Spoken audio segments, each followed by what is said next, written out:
অন্তর্বর্তী সরকারকে ইঙ্গিত করে বিএনপির মহাসচিব মির্জা ফখরুল ইসলাম বলেছেন, সন্দেহ কিন্তু আপনাদের ওপর আসতে শুরু করেছে। হাসিনা তো এসেছে একটা ফ্যাসিস্ট হিসাবে আমাদের দুর্বলতার সুযোগ নিয়ে। আমরা তো চাই সরকার সাফল্য অর্জন করুক।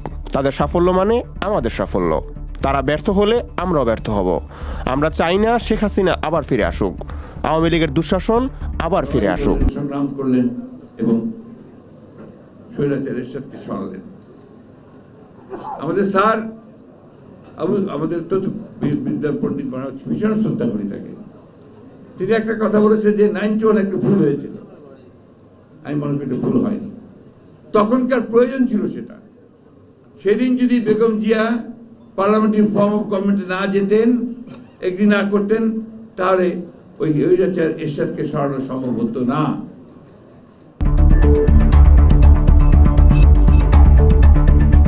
মঙ্গলবার 19 নভেম্বর জাতীয় প্রেস ক্লাবে 7 নভেম্বর জাতীয় বিপ্লব ও সংহতি দিবস উপলক্ষে বাংলাদেশের সম্মিলিত পেশাজীবী পরিষদ আয়োজিত আলোচনা সভায় তিনি এসব কথা বলেন। আন্দোলনটা করা হবে কিনা, এর মধ্যে সবগুলো জোট থেকে আসলো একটা দাবি, অন্যান্য জোটগুলো থেকে, যে parliamentary form of government.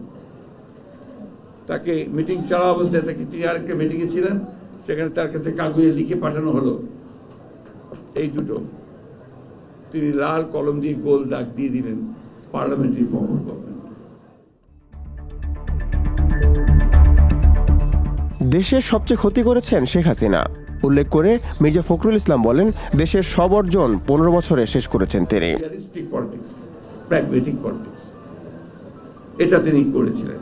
Begum Zia সত্যিকার অর্থেই রাজনীতিবিদ হিসেবে অনেক উঁচু দরের রাজনীতিবিদ ছিলেন।